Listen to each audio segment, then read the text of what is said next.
Hi guys, this is Martin from Automobilista.eu. Today I have here for you two cars, BMW X4M and my elder BMW X6. We're gonna compare them, and because I have two cars here, I have invited my very good friend Momo to help me out a little bit with the review. Hi guys. Shall we begin? So the X4M, it has a badge of 4.I, which stands for 3-liter petrol engine with 2 turbos. I'm sorry, but I have to stop right over here. I made a huge mistake that can change your life. This car doesn't have 2 turbos. It's a twin turbo technology. Yeah. 360 horsepower, 0 to 100 below 5 seconds.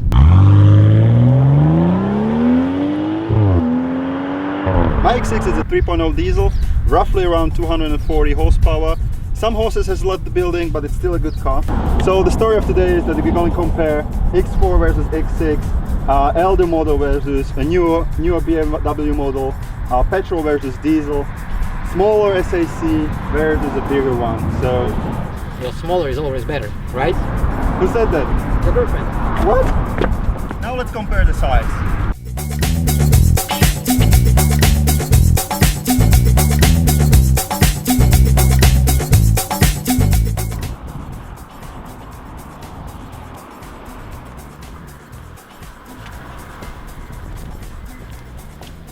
This one is bigger.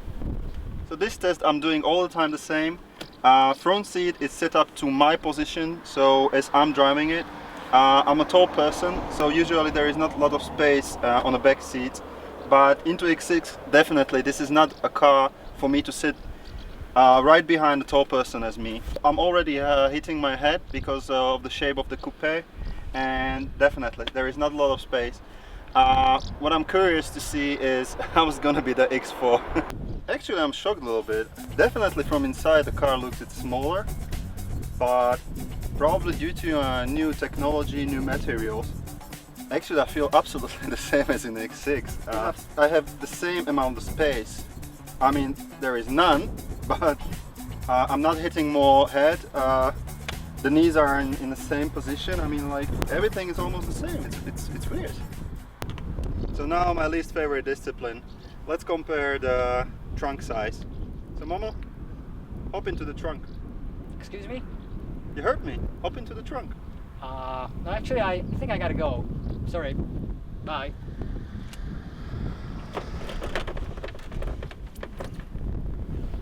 Everything I have to do by myself.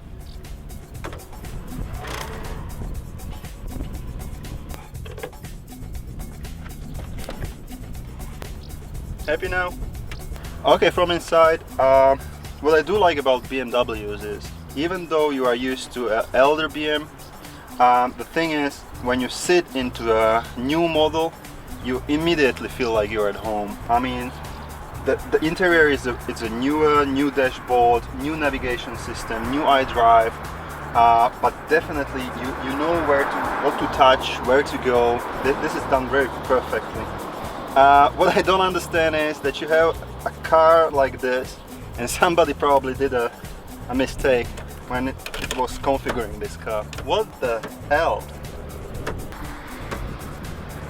Do you understand this? I just don't understand. See? I think they got it, Martin. Okay. What is the nice thing that I don't have in my car is the Harman Kardon sound system. Even though I do prefer more the exhaust sound.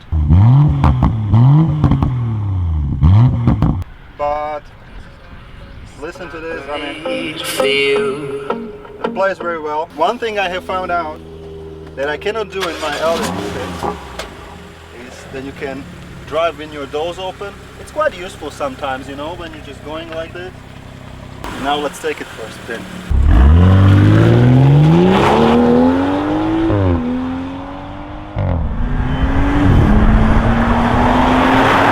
Okay, so how this car drives, we cannot start anywhere else than with the engine. The engine is absolutely lovely. Those 360 horses that they are there, amazing. And with combination with the sound, it's really good. you have here sport mode, which I do believe you will be all the time driving, or most of the time driving in that one. Then you have a normal mode and eco, which I'm not really using, just simply because if you are in a sport mode and then you switch to the eco mode, basically you feel like you have lost the engine somewhere. On the other hand, you might be using it on the one occasion in case you spend too much petrol on the weekend and you try to compensate it during the week time.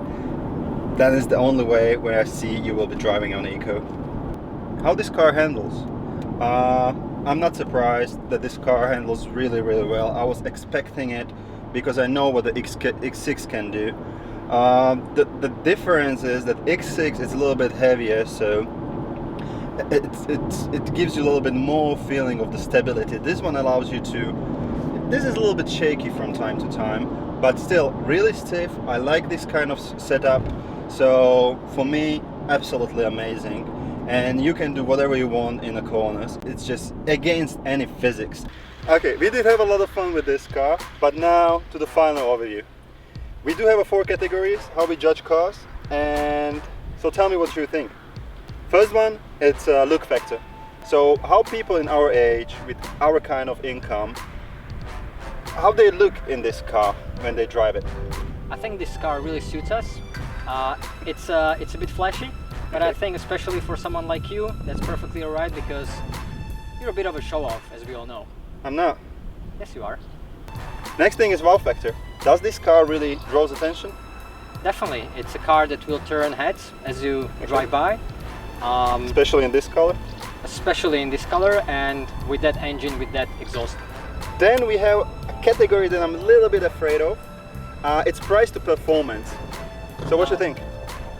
To be honest, I think this makes the price-performance ratio a bit too low. For me, if I were to pay this kind of money for a car, I would definitely want to buy either something more like a BMW M3 or a proper SUV. So you're saying like this is something like, it's not an SUV and it's not a sports car and it costs a lot of money, right? Yes, but don't get me wrong, you get a lot of fun, you attract a lot of attention, it's a great car. I just think the price tag is a bit too much. Okay.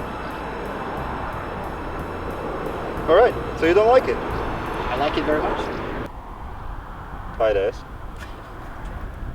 I think you're right. It's a little bit overpriced, but on the other hand, it makes this car a little bit exclusive. It does, yes. The last factor, it's a joy factor. This is crazy, man. I love it. I can drive it every day. Just in the high rev. Bam. Bam. So guys, thank you very much for watching. If you like what you see, just subscribe. All the windows has popped up already. Thank you very much, Momo, for helping me out. And now it's time to go home, right? Let's do that. Bye, guys. Where are you going? Driving home. Smaller is always better, right? Shall we begin?